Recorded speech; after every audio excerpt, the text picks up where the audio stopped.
We have a bit more on the decision from NBC right here. The Supreme Court on Friday ruled to limit the authority of judges to issue nationwide injunctions, which have plagued both Republican and Democratic administrations in the past 10 years.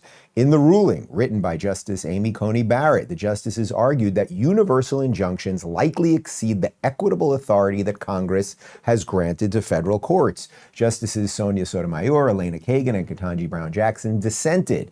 The case, which has generated significant misunderstanding, stems from an emergency appeal by the Trump administration seeking to narrow orders that have prevented Donald Trump's executive order to change birthright citizenship from taking effect anywhere in the U.S.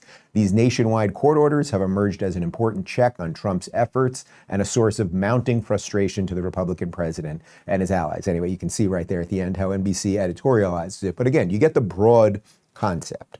And this would affect a Democrat president and a Republican president. However, we know that Democrat judges are a little more activist in general, right? Because Democrats tend to believe in more of like a reinterpretation of the Constitution, where more conservative justices believe in what was written in the Constitution itself. That is the law. And if you want to change the law, we have a way that you can go about doing that, but it's not for the judges to change the law. So of course, the three big libs, the three big lefty progressives, they all dissented on this. This is really interesting from ALX on Twitter. If you want to just get a sense of sometimes how just talking all the time, and I say this with due irony as someone that talks for a living, doesn't really surmount too much. These are remarks by new Supreme Court justices, words spoken by each justice in their first 8 arguments. I mean, this is wild. Ketanji Brown Jackson has spoken 11,000 words, Amy Coney Barrett about 4,500, John Roberts,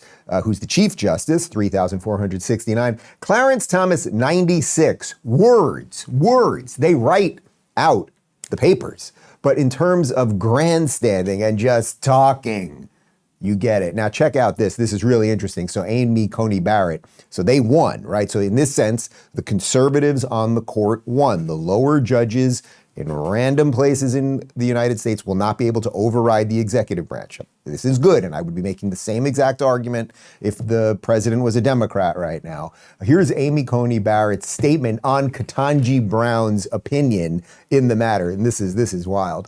We will not dwell on Justice Jackson's argument, which is at odds with more than 2 centuries worth of precedent, not to mention the Constitution itself.